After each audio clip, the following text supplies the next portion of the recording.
कभी सोचा है आज से हजारों साल नहीं बल्कि लाखों साल पहले हमारे पूर्वज कैसे रहते थे? चलिए आज एक टाइम मशीन में बैठते हैं और सीधे चलते हैं पाषाण युग में। एक ऐसी जगह जिसका नाम है भीमबेटका। ये वो जगह है जहां चट्टानों पर हमारे पूर्वजों की भूली हुई कहानियां लिखी हैं। सवाल ये है कि 1 लाख साल पहले इंसान आखिर रहते कैसे थे। देखिए, ये सिर्फ कोई इतिहास का सवाल नहीं है, ये तो हमारी अपनी कहानी की शुरुआत है। और इसका जवाब पता है कहाँ छुपा है?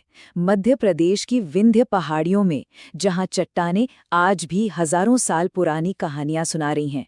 तो चलिए जरा कान लगाकर इन आवाजों को सुनते हैं।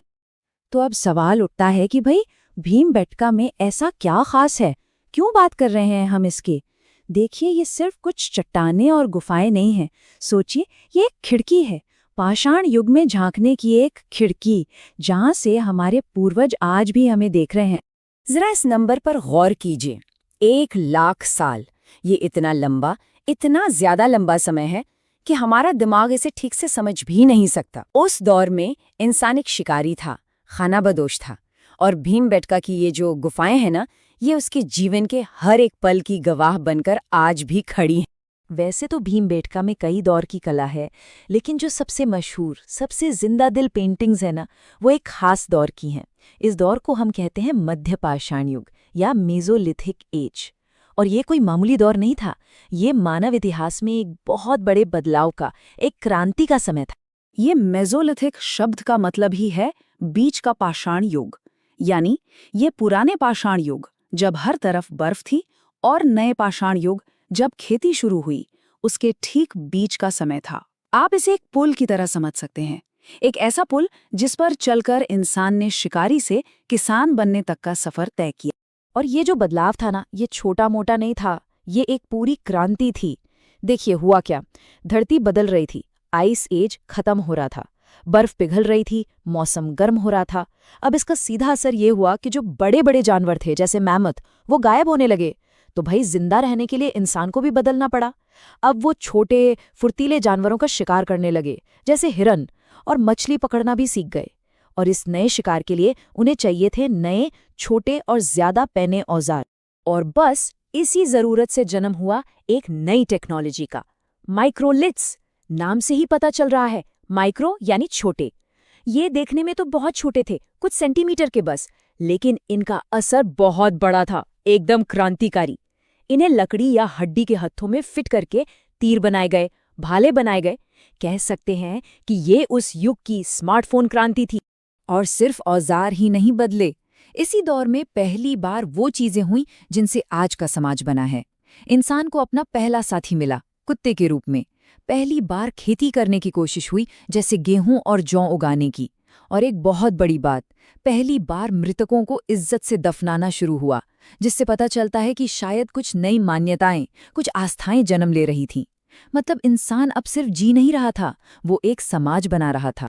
तो ये जो पूरा बदलाव का दौर था, ये जो क्रांति हो रही थी, इसका सबसे बड़ा, सबसे जीता जागता गवाह कौन है? जी हाँ, वही भीमबेटका। तो चलिए अब बहुत होगी बाहर की बातें, सीधे इन गुफाओं के अंदर चलते हैं। तो इसके बारे में कुछ फटाफट जरूरी बातें जान लेते हैं। ये जगह है मध्य प्रदेश के रायसेन जिले में। नाम जैसा कि लगता है महाभारत के भीम पर रखा गया है। और सबसे मजेदार बात यह है कि ये जगह हजारों साल तक दुनिया की नजरों से छिपी रही।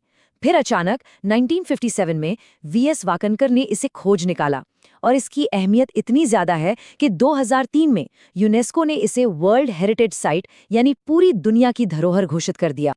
और ये कोई 1-2 गुफाओं की बात नहीं हो रही है। यहाँ 7 पहाड़ियों पर 750 से भी ज्यादा रॉक शेल्टर्स मिले हैं। 750। आप सोच सकते हैं, ये एक तरह का उस जमाने का एक पूरा महानगर था। तो अब आते हैं इस जगह के असली खजाने पर, इसके दिल पर, और वो हैं यहाँ की पेंटिंग्स। वो तस्वीरें जो इन बेजान चट्टानों में जान डाल देती हैं और हमें हजारों साल पुरानी कहानियां सुनाती हैं।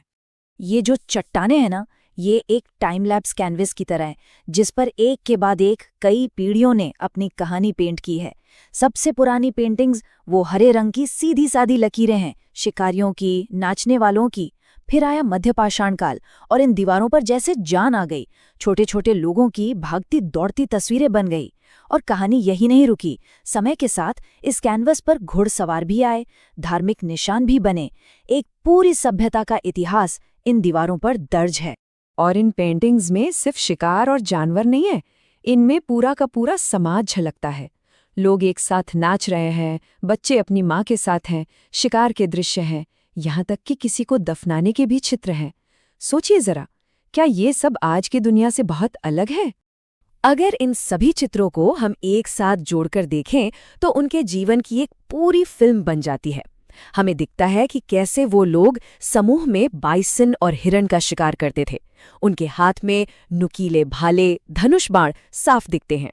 हम देखते हैं कि वो लोग त्योहारों में नाचते थे, संगीत बजाते थे।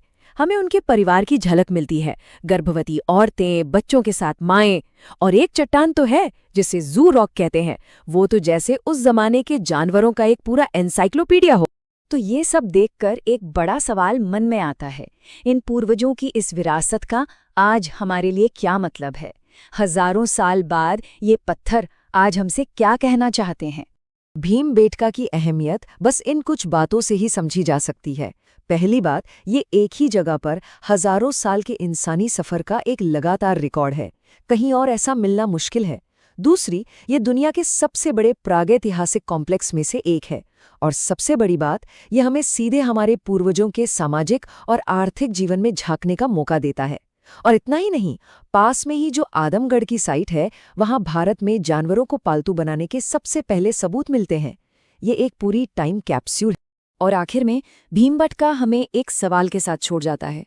जब हम उन दीवारों पर बने शिकारियों को देखते हैं, उन नाचते हुए लोगों को देखते हैं, उन परिवारों को देखते हैं, तो हम सिर्फ इतिहास नहीं देख रहे होते, हम असल में आईने में अपना ही अतीत देख रहे होते हैं। तो सोचिए, हजारों साल पहले चट्टानों पर लिखी गई ये कहानियां आज हमारी अपनी कहानी के बारे में क्या बताती।